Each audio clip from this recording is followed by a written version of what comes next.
I was fairly certain the ceiling above me was about to explode.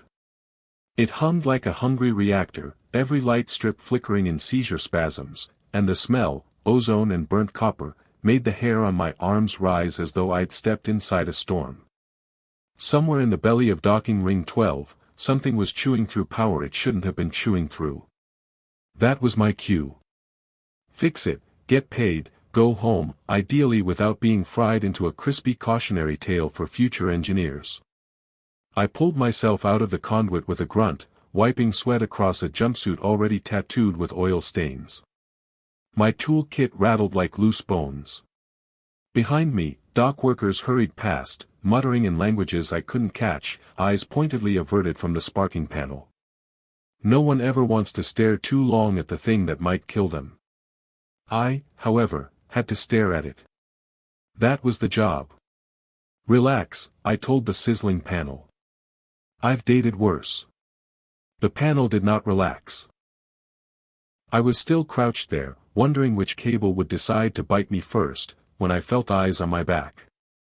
That prickling, uncanny sensation, like a targeting system locking in.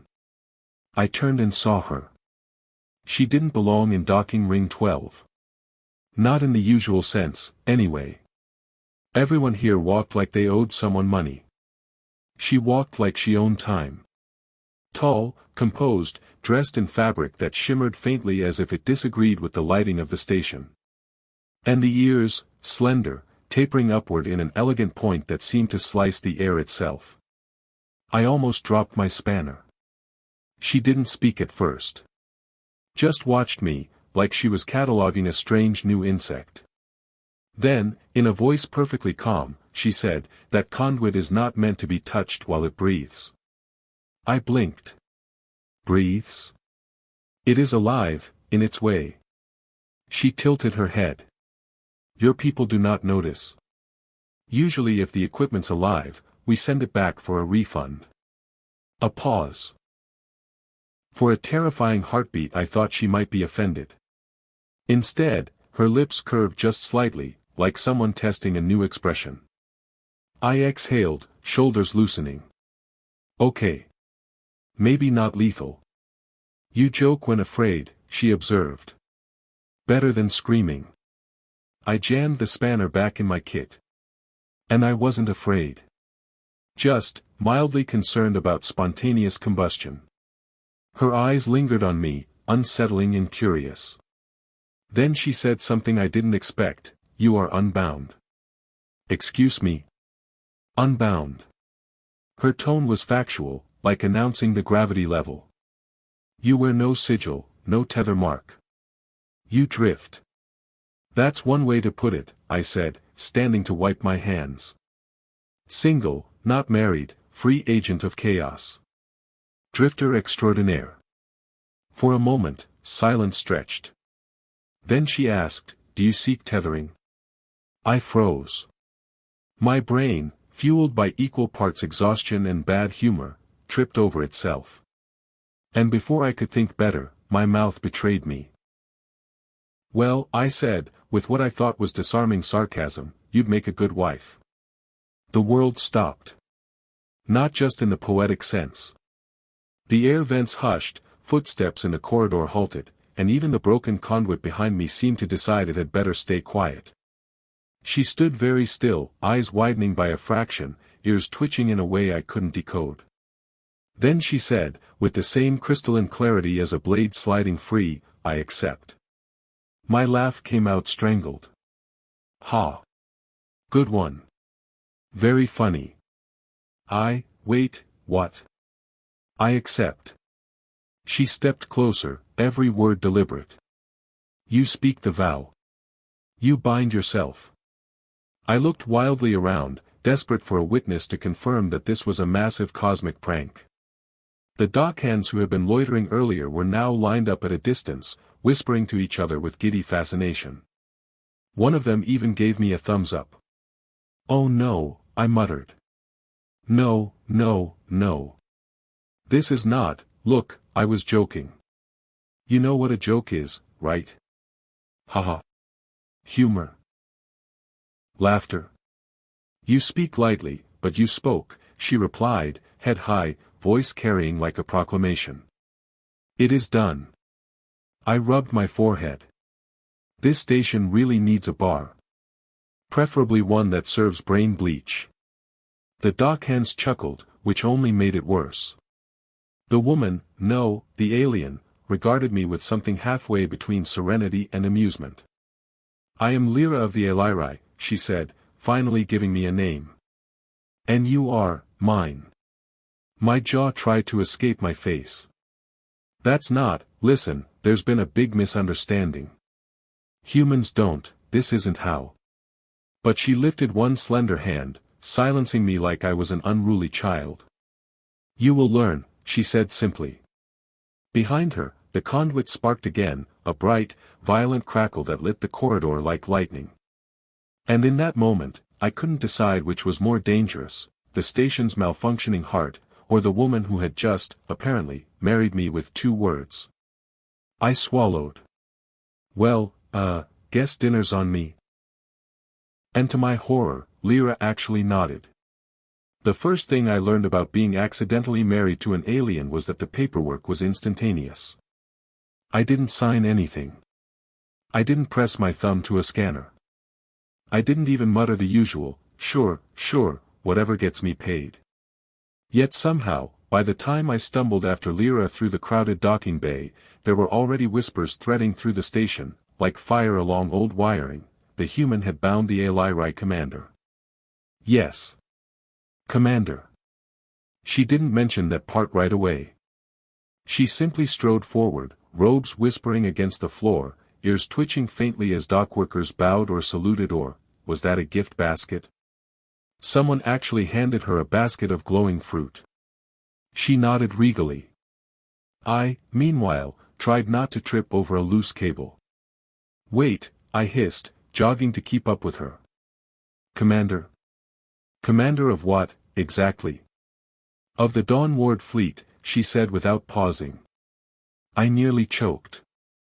That sounds large. Please tell me it's actually 3 ships and a space kayak. It is 73 vessels. I stumbled into a support beam. A dockworker snorted at me.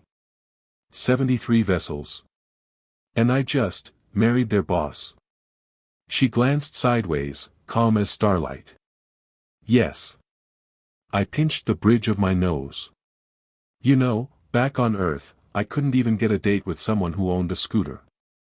Now I'm legally wed to an admiral with 73 starships. That escalated fast. She didn't answer, though I swore the corner of her lips twitched. We reached her ship, and any hope I had of blending into the background disintegrated. The vessel wasn't just big, it was alive. Its hull pulsed faintly, like a heart, and as we approached, the air thickened with a faint vibration. The ramp unfolded in a slow, sinuous motion, more like muscle than metal. Crew lined the entrance, their uniforms sleek and iridescent, their gazes fixed firmly on me with a mixture of awe and confusion. I raised a hand. Hi. Married your boss by accident.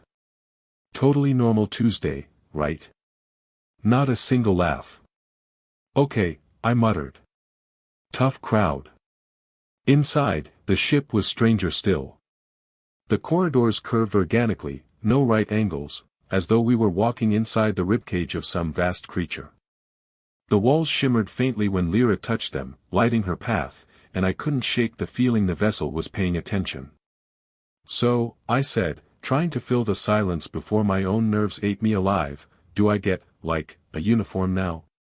Matching robes? Or do I just wear this grease-stained jumpsuit to family dinners?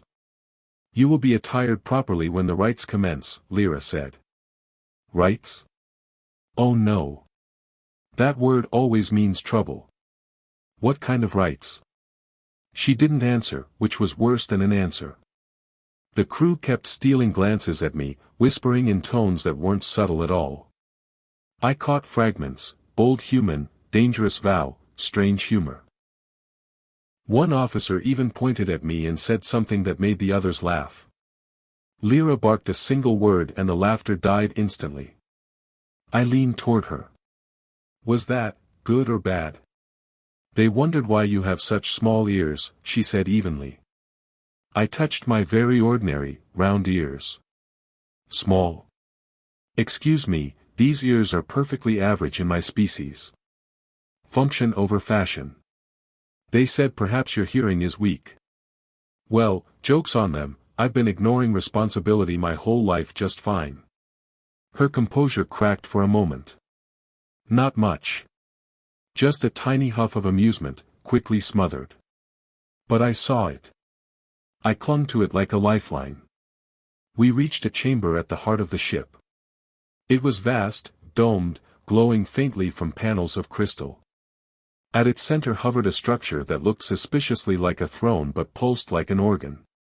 Crew assembled around it, their postures reverent. Lyra gestured, and suddenly everyone was staring at me again. Behold, she said, her voice ringing like it was amplified by the ship itself, the one who spoke the binding vow. The chamber went utterly silent. My brain screamed at me to say something dignified. Instead, I blurted, hey. I'm Jerry. Please don't kill me. A ripple of confused murmurs spread through the room. Lyra's expression didn't change, but her ears twitched violently, which I was starting to suspect was her version of rolling her eyes. The rites will be prepared, she announced. Until then, he is under my protection.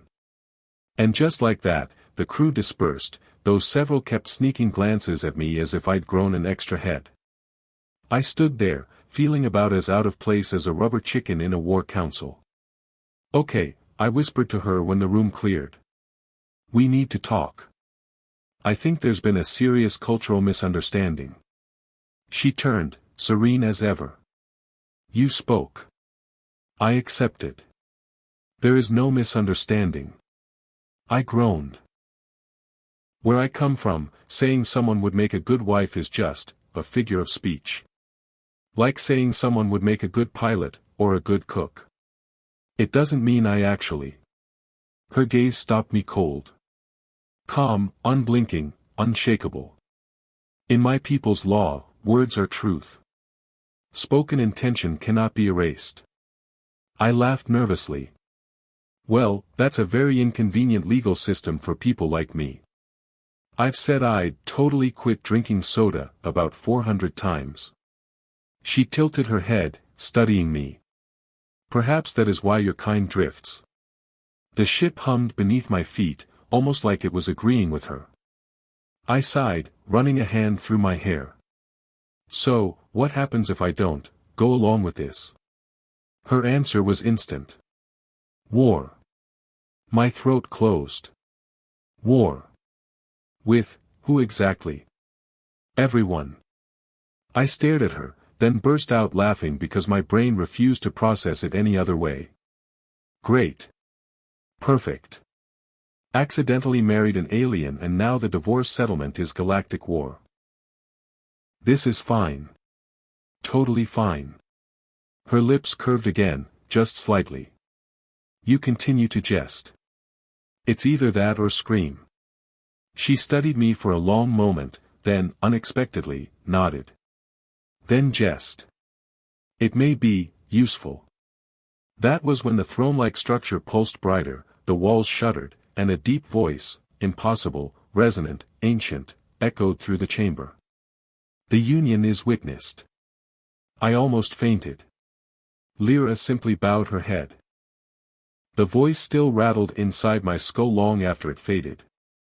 It hadn't just spoken, it had vibrated through bone, rattled my teeth, and given me the sort of headache you normally earn after drinking something neon from a vending machine labeled in 6 different warning languages. I croaked, clutching my temples. Do ships here normally yell at their passengers?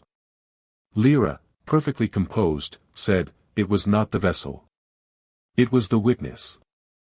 The witness, I repeated slowly. And who, or what, exactly is that? The ship's heart. It records vows. It remembers. Of course it does, I muttered. Why wouldn't the spaceship itself officiate the wedding?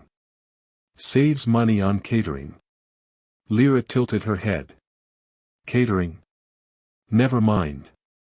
I rubbed my face. So let me get this straight. Your people have a living ship, the living ship has a heart, the heart can talk, and now it's filed my bad joke under legally binding marriage contract. That is correct. I groaned. Oh, fantastic. And here I thought the worst consequence of my mouth would be getting punched in a bar. The walls pulsed faintly as if mocking me. I swore the ship was laughing. Lyra gestured for me to follow, and I did, mostly because I had no idea how to get off this sentient marriage bureau without her. We walked through curving corridors that felt more like arteries than hallways. Crew members stepped aside, their gazes locked on me with unnerving intensity. Some bowed. Some whispered. One offered what looked like a bouquet of glowing vines, which I awkwardly took before realizing it was dripping sap onto my boots. Thanks, I muttered, holding the plant at arm's length. Do I eat this, or? The crewman beamed at me with reverence, then scurried away. I leaned toward Lyra. Was that a wedding gift? Yes. And if I throw it away? Her ears twitched. Grave insult. His family might challenge you. Challenge me?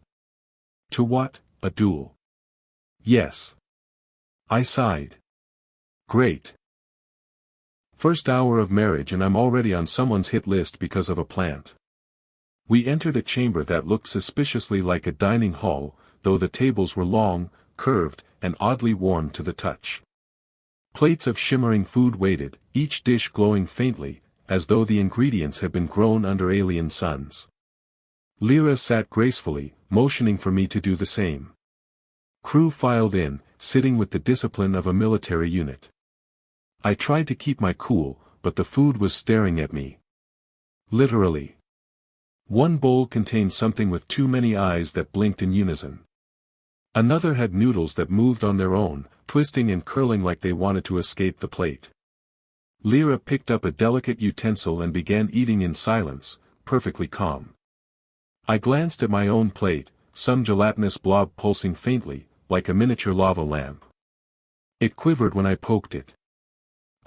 Quick question, I whispered.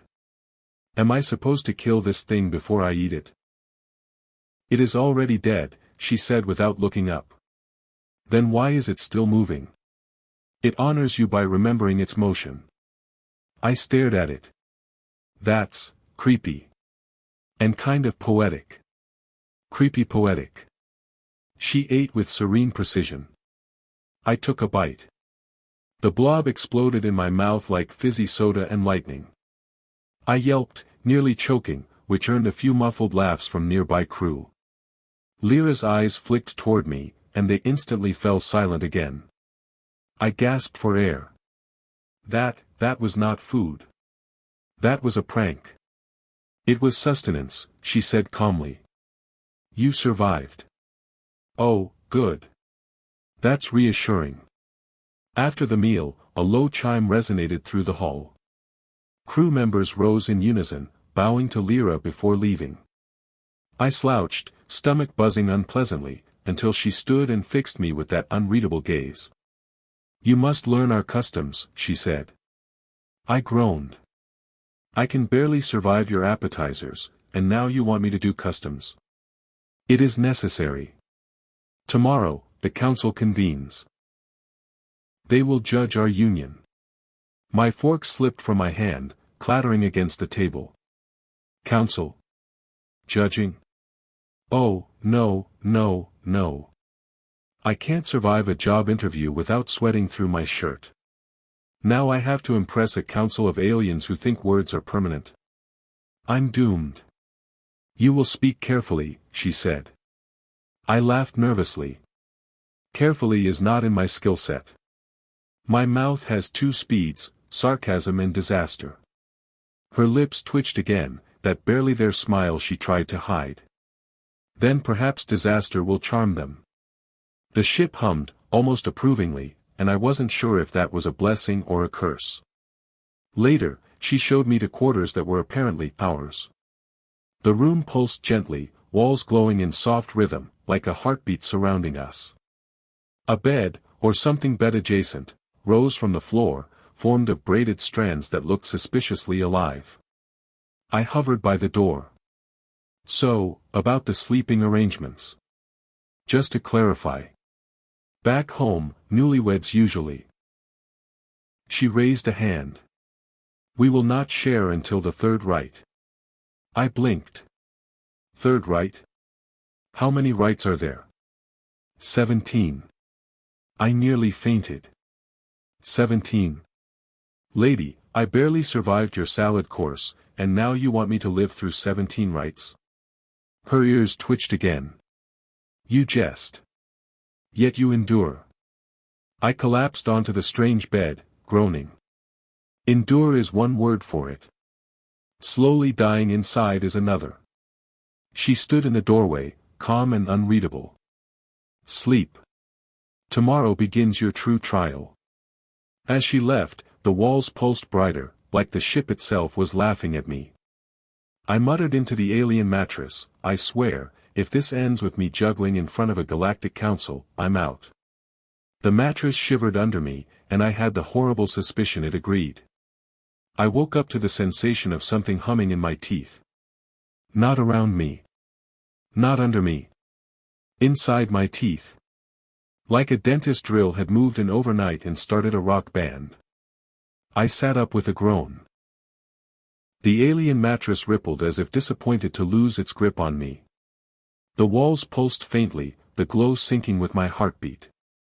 It took a moment to remember where I was, not my cluttered cabin back on the station, but a living ship belonging to an alien commander I had accidentally married. Great, I muttered. I went to bed single and woke up inside a biological Bluetooth speaker. The door slid open, not so much slid as peeled back, like a polite eyelid. Lyra entered, perfectly put together as if she'd been awake since the dawn of the universe. Her long ears twitched once in acknowledgement. You are awake, she said. Barely, I croaked, swinging my legs off the bed. What time is it? Time, she replied serenely, is irrelevant when one stands before judgment. Fantastic. I always love waking up to ominous sentences.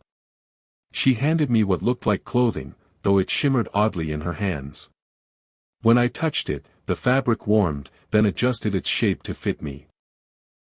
Within seconds, I was wearing what could only be described as ceremonial pajamas, flowing, iridescent, far too elegant for someone whose main fashion sense came from whatever jumpsuit was least dirty. I examined myself in a panel of polished crystal. I looked like a magician who got lost on the way to a space opera. Lyra tilted her head. It suits you. That's the problem. We walked through the ship together, and every crew member we passed bowed low. Some whispered prayers. One handed me a small glowing sphere, which I clutched awkwardly like a party favor. What's this? I asked. A blessing stone, Lyra explained. Oh, good. Can it bless me with a way out of this mess? Her lips curved slightly. Perhaps. The corridors opened into a vast chamber that made me feel like an ant wandering into a cathedral. The walls were alive with bioluminescence, shifting in patterns I couldn't read. At the center stood a dais where the council waited. Elders with ears even longer than Lyra's, draped in shimmering robes, their gazes sharp enough to cut metal. My legs locked. Nope. I can't do this. I failed speech class in middle school. I fainted giving a toast at my cousin's wedding. There's no way I'm about to impress an interstellar tribunal. You must, Lyra said simply. That's not comforting. She led me forward. The elders regarded me in silence, which was somehow worse than shouting. Finally, one spoke in a voice deep and resonant. Human. You have bound yourself to Commander Lyra of the Dawnward Fleet. Speak, so that we may know if you are worthy. My mouth went dry. Speak carefully, Lyra had said.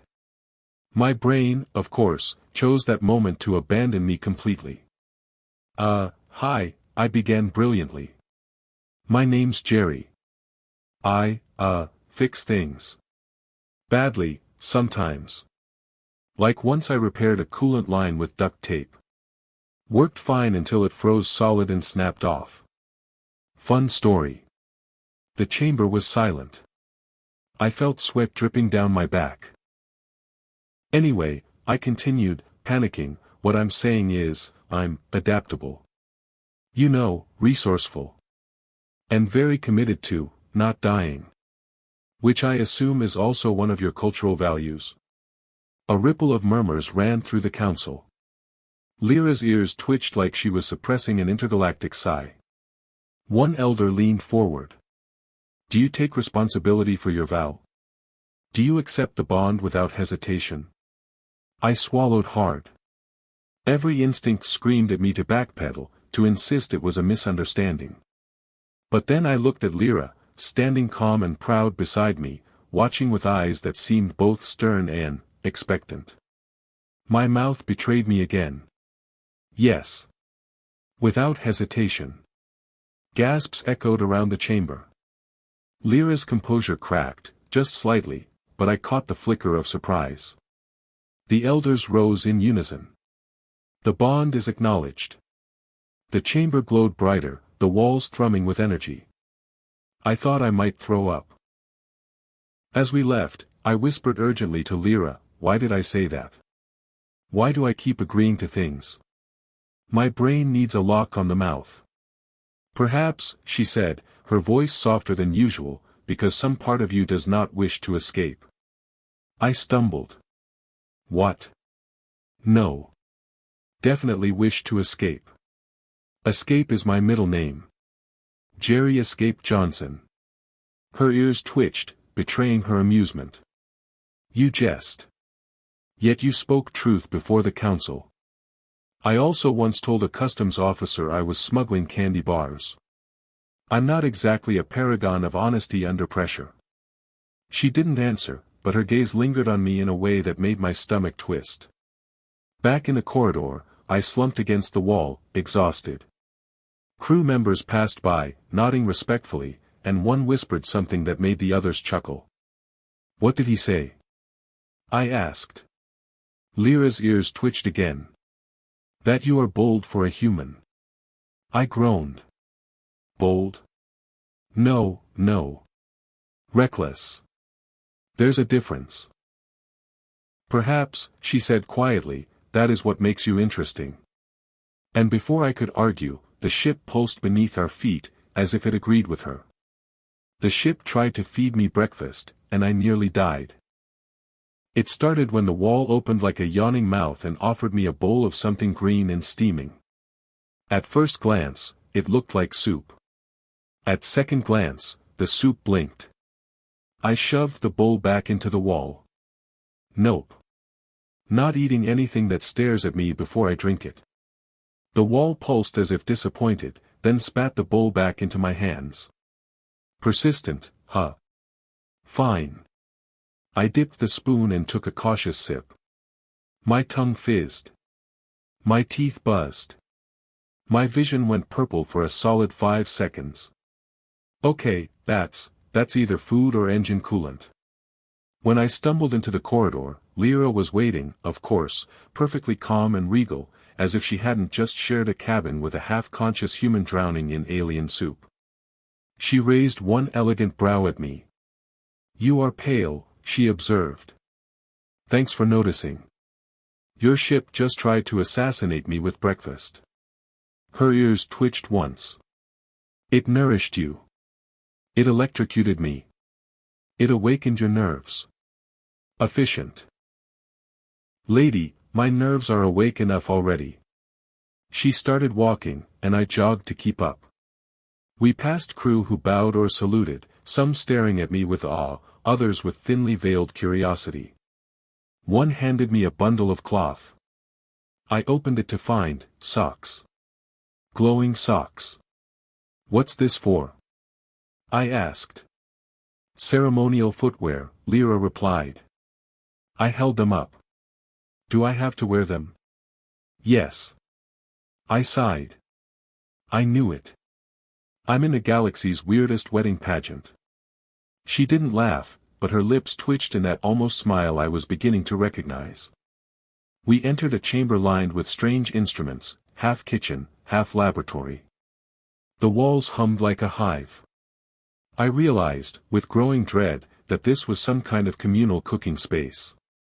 Several Lyri crew were already preparing dishes that glowed, smoked, or occasionally levitated.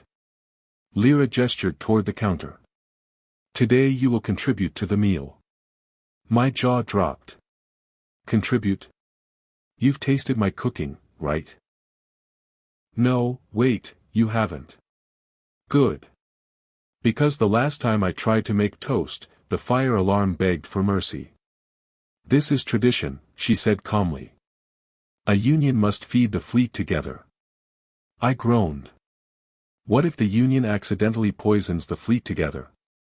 The crew handed me ingredients, shimmering blue roots, translucent slabs of something that smelled like burnt sugar, and a jar of what I swear contained tiny swimming sparks. I stared at them, horrified. Okay, I muttered. Step 1, don't explode. One root slipped from my hand, hit the counter, and released a puff of violet smoke. The crew gasped. Lyra stiffened. Did I just kill someone's ancestor? I asked weakly. It is volatile, she said carefully. Great. Handing explosives to the guy who once blew up a coffee maker. Perfect plan. But there was no backing out. I chopped, stirred, and occasionally ducked when something sparked. At one point, a glowing spark jumped out of the jar and scuttled across the counter like a tiny crab. I yelped, slapped a lid over it, and announced, I meant to do that. To my surprise, the crew chuckled. Real laughter, not the smothered kind they gave when Lyra was watching. Emboldened, I brandished my spoon like a sword. Behold! The ancient human art of improvised cooking disasters. Passed down from generations who thought ketchup was exotic. More laughter. Even Lyra's ears twitched in amusement, though she kept her face carefully neutral. By some miracle, I finished a dish, a bubbling stew that glowed faintly green. It looked edible. Maybe. Lyra tasted it first, her expression unreadable. For a terrifying moment I thought I'd poisoned her. Then she nodded. It is acceptable. Acceptable? I gasped. Lady, that's the highest praise my cooking's ever gotten. The meal was served. Crew ate silently, as was their custom, but I noticed more than one glance my way. Some even nodded approvingly. I felt strangely proud, until I realized my tongue was still buzzing from breakfast. Afterward, Lyra led me to a quieter chamber, one lined with crystalline panels that pulsed like thought. This, she said, is where you will learn the rites. I collapsed onto the nearest bench. More rites? How many are left? 13. I groaned. I'll be dead by the 10th. My tombstone will read, Here lies Jerry. Accidentally married into a 17-step program. She studied me with that calm, unreadable gaze. You jest. But each rite teaches. You learn. You endure. Or I bumble through and embarrass both of us. Her lips curved faintly. You embarrass yourself. Not me. I blinked. Wait. Was that supportive? Do not become arrogant, she said, but her ears twitched again. The crystalline panels around us flared suddenly, humming like voices. Words filled the air, not in any language I understood, but somehow pressing into my mind. I staggered. What? What's happening? The ship shares memory, Lyra said. It shows you the path of bonds past. Images flickered before me, alien couples standing before councils, speaking vows, surviving trials together. It started when the wall opened like a yawning mouth and offered me a bowl of something green and steaming. At first glance, it looked like soup. At second glance, the soup blinked. I shoved the bowl back into the wall. Nope. Not eating anything that stares at me before I drink it. The wall pulsed as if disappointed, then spat the bowl back into my hands. Persistent, huh? Fine. I dipped the spoon and took a cautious sip. My tongue fizzed. My teeth buzzed. My vision went purple for a solid 5 seconds. Okay, that's either food or engine coolant. When I stumbled into the corridor, Lyra was waiting, of course, perfectly calm and regal, as if she hadn't just shared a cabin with a half-conscious human drowning in alien soup. She raised one elegant brow at me. "You are pale," she observed. "Thanks for noticing. Your ship just tried to assassinate me with breakfast." Her ears twitched once. "It nourished you. It electrocuted me. It awakened your nerves. Efficient." "Lady, my nerves are awake enough already." She started walking, and I jogged to keep up. We passed crew who bowed or saluted, some staring at me with awe, others with thinly veiled curiosity. One handed me a bundle of cloth. I opened it to find socks. Glowing socks. "What's this for?" I asked. "Ceremonial footwear," Lyra replied. I held them up. "Do I have to wear them?" "Yes." I sighed. I knew it. I'm in the galaxy's weirdest wedding pageant. She didn't laugh, but her lips twitched in that almost smile I was beginning to recognize. We entered a chamber lined with strange instruments, half kitchen, half laboratory. The walls hummed like a hive. I realized, with growing dread, that this was some kind of communal cooking space. Several Lyri crew were already preparing dishes that glowed, smoked, or occasionally levitated. Lyra gestured toward the counter. "Today you will contribute to the meal." My jaw dropped. "Contribute? You've tasted my cooking, right?" "No, wait, you haven't." "Good. Because the last time I tried to make toast, the fire alarm begged for mercy." "This is tradition," she said calmly. "A union must feed the fleet together." I groaned.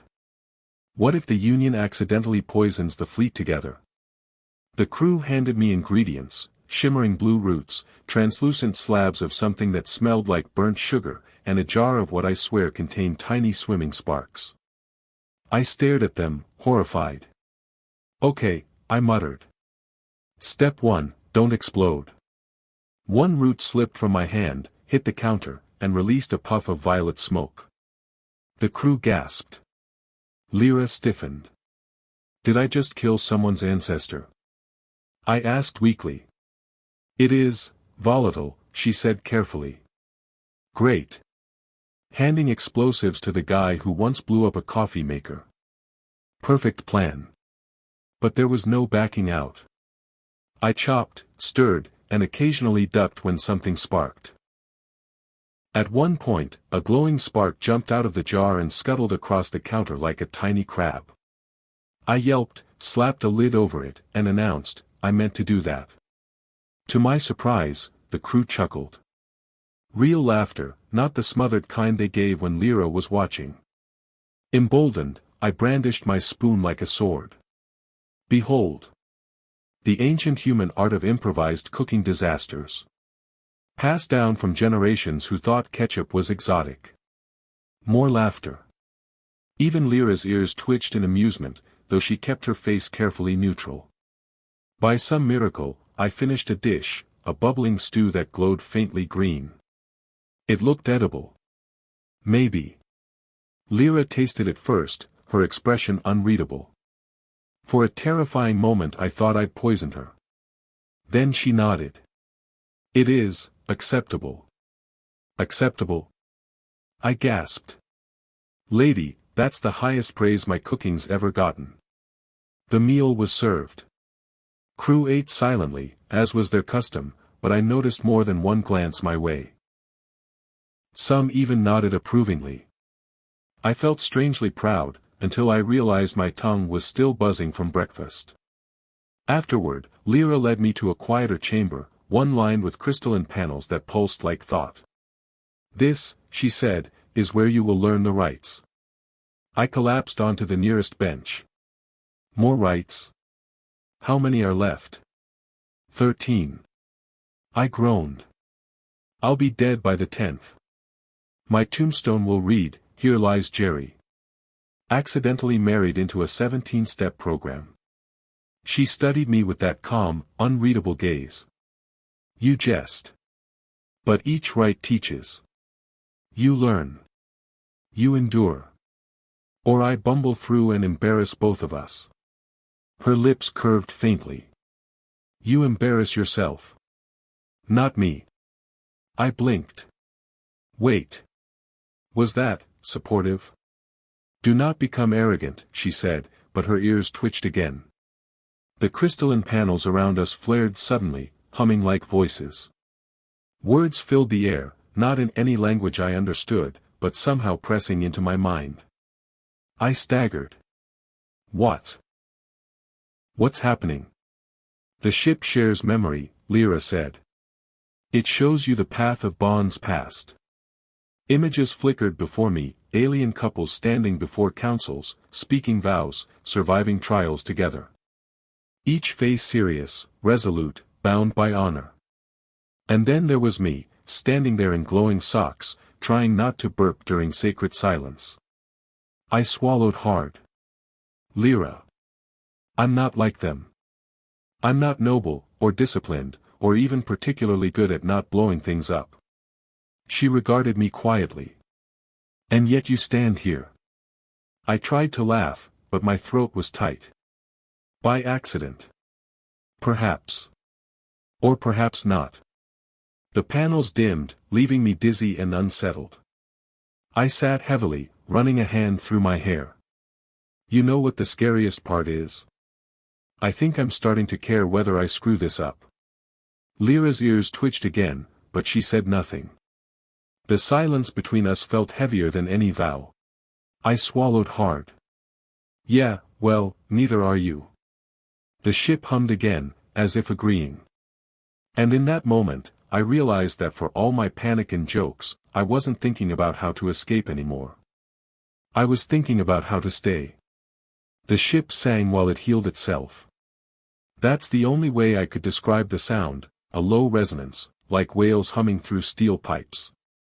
The walls glowed faintly, membranes knitting where enemy fire had torn them open, threads of bioluminescent fluid weaving together like sutures. I stood awkwardly in the middle of the chamber, still wearing my ceremonial pajamas, holding what was apparently a bowl of victory stew. It glared at me with too many eyes. I glared back.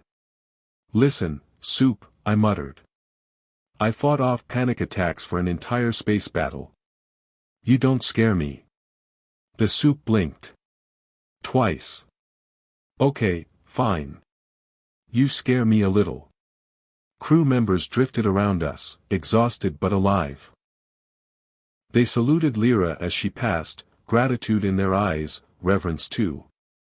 I noticed the difference this time. They didn't just look at her as a commander, but as something larger, someone who had taken a stand against rivals and held her ground. And then, every so often, their gazes flicked to me. Some curious. Some amused. A few, approving. Which made no sense. I hadn't done anything except invent the worst stand-up routine in the galaxy. Lyra stopped beside me, her presence steady as gravity. "You must eat," she said. "Already negotiating with the Soup," I replied. "It's touch and go." Her ears twitched, definitely amusement this time, but she gestured for me to follow. We stepped into a smaller chamber, quieter, where the walls rippled with faint blue light. The door sealed behind us, muting the hum of repairs.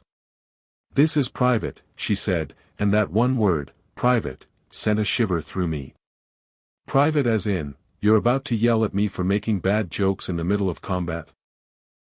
Or private as in, marriage counseling?" Her gaze lingered, unreadable. "Private as in between bonded partners." "Oh. Oh no. This is the serious talk, isn't it? Do I need flashcards? She ignored the quip, stepping closer. The glow painted her face in shifting light, catching in her long ears, her sharp eyes. They came for you, she said. Not me. You realize this? I swallowed. Yeah. Kind of hard to miss the whole, remove the human husband part of the agenda. You are a liability, she continued, blunt as a blade. An unknown. Many would see you as weakness. I forced a laugh. Don't sugarcoat it, Lyra. Tell me how you really feel. Her expression didn't change, but her voice softened. And yet, in the chaos, you did not falter. You turned fear into strength. That is not weakness.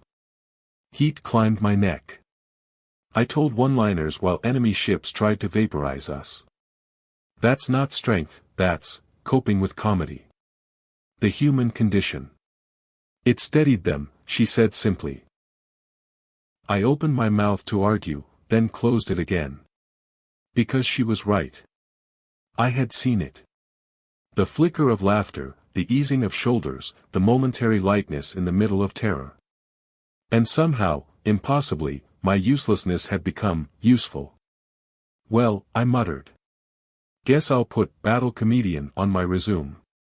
Right under bad mechanic and world's worst accidental husband. Her lips curved faintly at that last one. For a heartbeat, the commander's mask slipped, and I glimpsed something warmer beneath. Something dangerous, because it made my chest tighten. Before I could think of another joke to break the tension, the walls shifted, displaying a holographic star map. A glowing path traced ahead of us, weaving through hostile sectors, toward a destination I didn't recognize. What's that? I asked. Our course, she replied. To the assembly. Assembly? That sounds official. Very official. The kind of place where people wear even fancier pajamas. It is where all bonds are confirmed, she said. Where the vow becomes irreversible. I froze. Irreversible? As in, no refunds? No annulments? No, oops, wrong species, my bad, paperwork. Her ears tilted, amused by my panic. As in permanent. My brain started to short-circuit. Permanent. Married. To an alien commander whose idea of breakfast was soup that stared back. Somewhere deep down, a part of me screamed to run.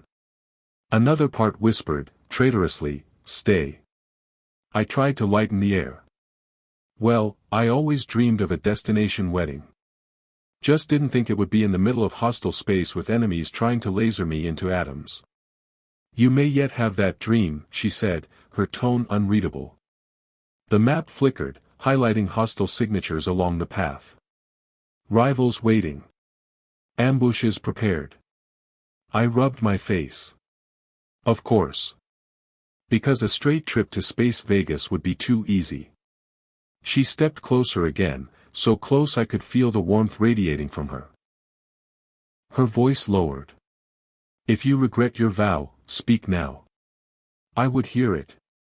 The words hit harder than I expected. She wasn't teasing. She meant it. For a moment, my heart hammered, my throat dry. I wanted to say yes, to back out, to insist it was all a mistake. That would be the smart thing. But instead, what came out was, if I said I regretted it, would you let me go? Her silence stretched. Finally, softly, no.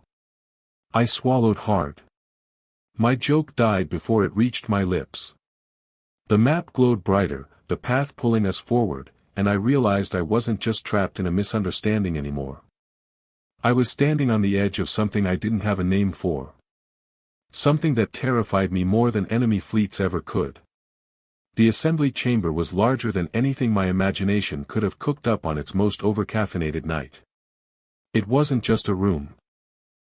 It was a living organism carved into architecture, vast walls of translucent flesh glowing with veins of light, high arches that pulsed as though the whole place were breathing. The floor stretched like glass beneath my feet, stars shining through as if we stood suspended in space itself. And at the very center, where it seemed all of existence bent its attention, stood Lyra and me. I resisted the urge to wave like a nervous contestant on a galactic game show.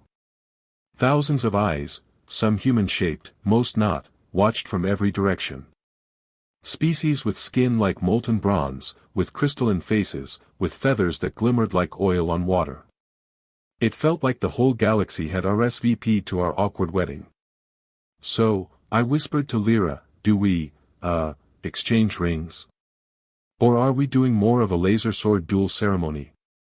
She gave me a look that said now was not the time for jokes. Which, naturally, only made me want to joke harder. My nerves had learned to metabolize terror into comedy at this point. The eldest of the assembly, a being whose ears were so long they practically brushed the floor, rose and spoke in a voice that reverberated through my bones. The vow is spoken. The bond awaits confirmation. Speak now, or forever remain entwined. I glanced at Lyra. She stood tall, dignified, unshakable. But when her eyes met mine, I caught something beneath the steel. Not calculation. Not command. Something fragile, almost hidden. Hope. And that was the moment I realized how far I'd come. The old me, the station nobody, the guy who cracked jokes to avoid responsibility, would have bolted. He would have screamed that it was all a mistake, demanded a loophole, begged for normal life back. But that version of me had died somewhere between duct-taping coolant lines and blurting out vows in a council chamber. In his place was... well, still an idiot, yes, but an idiot who had seen what loyalty meant to a people who lived and breathed bonds. Who had seen fear turn to courage when he made them laugh. Who had stood shoulder to shoulder with a woman who treated duty like oxygen, and yet, somehow, had let him matter to her. So I cleared my throat. Hi. My name's Jerry. Human, mechanic, professional disaster. And I just want to say, I accept. The chamber rippled with murmurs. Lights flared. Somewhere in the crowd, someone hissed disapproval. But I held my ground. I know I stumbled into this, I continued, my voice steadier now. I know I didn't understand what I was saying when I first joked about marriage. But I've learned something. That promises aren't about the perfect moment, or perfect words. They're about choosing, again and again, even when it's terrifying. And I'm choosing her. I turned to Lyra fully. I'm choosing you. For once, she looked caught off guard. Her ears twitched, her lips parted, and for a moment the commander vanished, leaving only the woman behind. And I accept, she said softly. The assembly roared, not with sound, but with light, every being shining, every wall pulsing brighter until I felt like we stood inside the beating heart of a star. Energy surged around us, weaving between us, binding. Not metaphorical binding, actual glowing threads of living light wrapping our hands, our wrists, etching patterns into the air. When the light faded, I looked down. A faint mark traced along my wrist, glowing for just a heartbeat before sinking into the skin. A permanent reminder. Not shackles. A bond. And then it was done. The assembly dismissed us, voices still echoing with debate and awe, but it no longer mattered.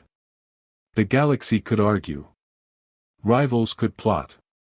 My life would never go back to what it was, but maybe, for the first time, I didn't want it to. Outside the chamber, I exhaled hard, leaning against the living wall. Well, I said, that was only slightly more stressful than high school gym class.